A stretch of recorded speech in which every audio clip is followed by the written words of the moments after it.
बहन को यह देखकर उसके वह पुराने दिन याद आ गए जब भाई ने उसे बिना खाना खिलाए ही भला बुरा कहकर वापस लौटा दिया था। बहन खाना खाने के लिए तो नहीं बैठी, लेकिन उसने अपने सारे कीमती जेवर उतार कर उस थाली के सामने रख दिए।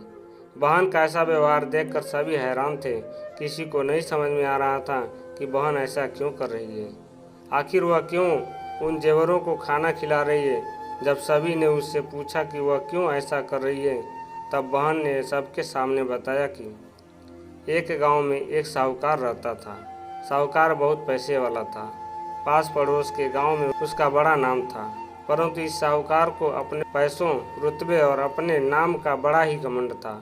वह अपने नाम को ऊंचा बनाए रखने के लिए बहुत ज़्यादा सोचता था और किसी के भावनाओं की कद्र किए बिना वो सब करता था जो उसे अच्छा लगता था। साहूकार को कई सालों के बाद एक पुत्र की प्राप्ति हुई थी। साहूकार ने अपनी इस खुशी को मनाने के लिए अपने घर पर एक बहुत बड़ा कार्यक्रम रखा था, जिसमें उसने आसपास वाले गांव के सभी धनाढ्य लोगों को और सिर्फ ऐसे रिश्तेदारों को जो पैसे वाले थे उनको बुलाया था। कुछ ही दूरी पर साहूकार की खुद की सगी बहन भी रहती थी, क्योंकि इन दिनों उसकी आर्थिक परिस्थिति कुछ अच्छी नहीं थी, इसलिए उसने अपनी बहन को इस कार्यक्रम के लिए नहीं बुलाया। साहूकार ने जिस कार्यक्रम का आयोजन किया था वह इतना भव्य था और इसके अलावा उसमें इतने प्रसिद्ध और धनाढ्य लोग आने वाले थे कि इस कार्यक्रम की चर्चाएं हर गांव में होने लगी। यह खबर उस साहूकार की बहन तक भी पहुंच गई। बहन को यह जानकर बहुत ज़्यादा खुशी हुई कि इतने सालों बाद उसके भाई को आखिरकार पुत्र सुख प्राप्त हो ही गया। बहन ने सोचा कि भाई गलती से उसे इस बारे में बताना भूल गया होगा और अपनों को भला कोई न्योता देता है। भोली बहन ने अपने भाई के यहाँ उस कार्यक्रम में जाने की तैयारी शुरू कर दी। जिस दिन वह कार्यक्रम था उस दिन बहन सुबह सुबह ही अपने भाई के घर जाने के लिए निकल पड़ी। रास्ते में अपने पुराने मैले कपड़े देख उसे ख्याल आया कि अगर किसी और के घर जाना होता तो मैं ऐसे कपड़े में जाने की सोचती भी नहीं, लेकिन मैं तो अपने घर यानी अपने मायके जा रही हूँ। वहाँ मुझे ये सब सोचने की कोई ज़रूरत नहीं है। जैसे ही वह अपने मायके पहुँची, वहाँ का भव्य आयोजन देखकर वह बहुत खुश हो गई और उसे अपने भाई पर बहुत गर्व हुआ। वहाँ पर वह जल्दी से जल्दी अपने भाई को मिलकर उसकी खुशी में शामिल होना चाहती थी। वह तुरंत सीढ़ियाँ चढ़कर घर के अंदर प्रवेश कर गई। उसने देखा कि उसका भाई मेहमान के तौर पर आए सभी धनाढ्य और नामी लोगों का स्वागत करने में व्यस्त है।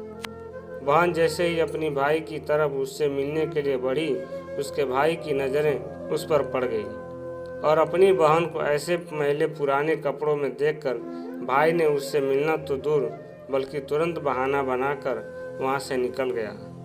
बहन ने सोचा, इतने लोगों में बेचारा अकेला भाई क्या क्या करे, जरूर उससे कुछ काम याद आया होगा, इसलिए वहाँ से चला गया होगा। बहन बाद में अपनी भाभी से मिलने गई। भाभी ने उसका स्वागत किया और उसे खाना खाने के लिए आग्रह किया। बहन ने सोचा, ठीक है, पहले खाना खा लेती हूँ, फिर बाद में आराम से भाई से मिल लूँगी। बहन खाना खाने के लिए पंगत में बैठी। साहूकार भाई ने देखा कि अपने सभी धनवान मेहमानों के बीच उसकी गरीब बहन भी बैठी हुई थी।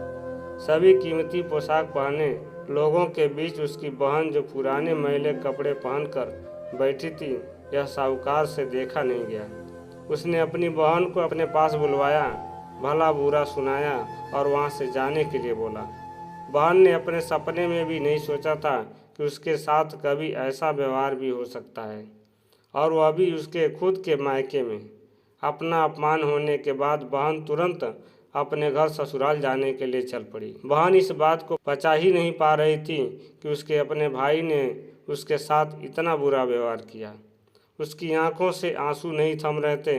रास्ते में उसे अपनी पुरानी सहेली मिली। उस सहेली ने उसे रोने का कारण पूछा, जबकि बहन उसे कुछ भी नहीं बताना चाहती थी, लेकिन सहेली के बार बार पूछने पर उसने उसके साथ हुई सारी घटना उसे बता दी।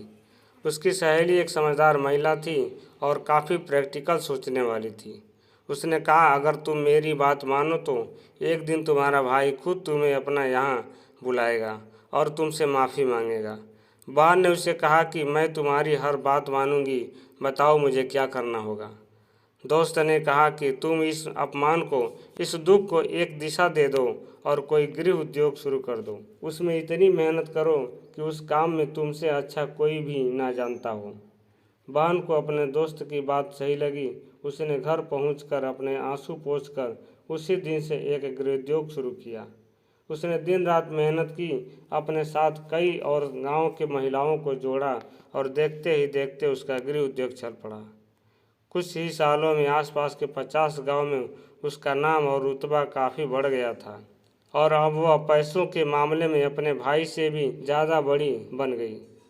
भाई को भी जब पता चला कि उसकी बहन इतनी श्रीमंत हो गई है तो उसने सोचा कि एक बार उससे मिल आया जाए। जब वह अपने बहन को इसके घर मिलने पहुंचा तो बहन ने उसका किसी राजा महाराजा की तरह स्वागत किया, उसके पसंद खाना खिलाया। बहन का ऐसा व्यवहार देखकर भाई को अपनी पिछली गलती का एहसास हुआ, इसलिए उसने अपनी बहन को अपने घर होने वाली पूजा के लिए आमंत्रित किया।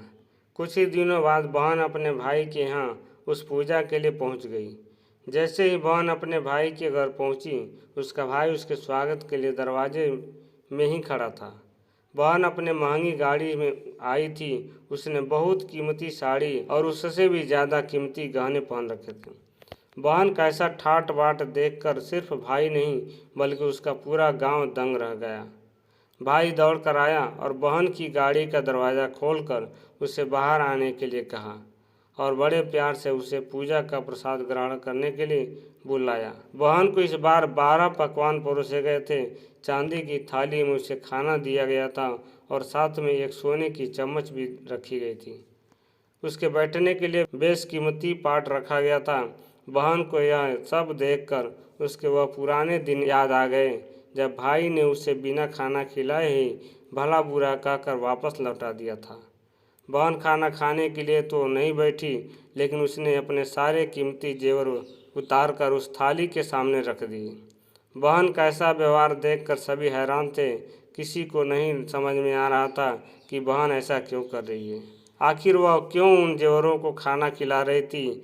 जब सभी ने उससे पूछा कि वह क्यों ऐसा कर रही है, तब बहन ने सबके सामने बताया कि आज जो उसका इतना मान सम्मान हो रहा है वह दरअसल उसका नहीं, उसके इन्हीं कीमती जेवर और कपड़ों का हो रहा है, क्योंकि मैं तो अभी वही पुरानी साहूकार की बहन ही हूँ।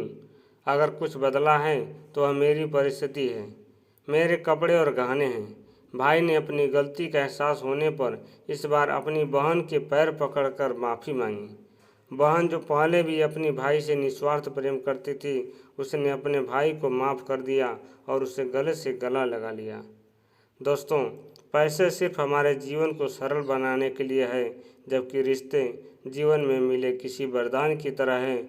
अगर उन्हें सच्चे मन से और निस्वार्थ भाव से निभाया जाए, पैसे खर्च हो जाएं तो आप बाद में भी कमा सकते हैं, मगर रिश्ते खर्च हो जाएं यानी टूट जाएं तो दुनिया का सारा धन भी आपको उन्हें वापस नहीं दिला सकता। दोस्तों, उम्मीद करता हूं कि ये कहानी मतलब का रिश्ता आपका दिल छू लिया होगा।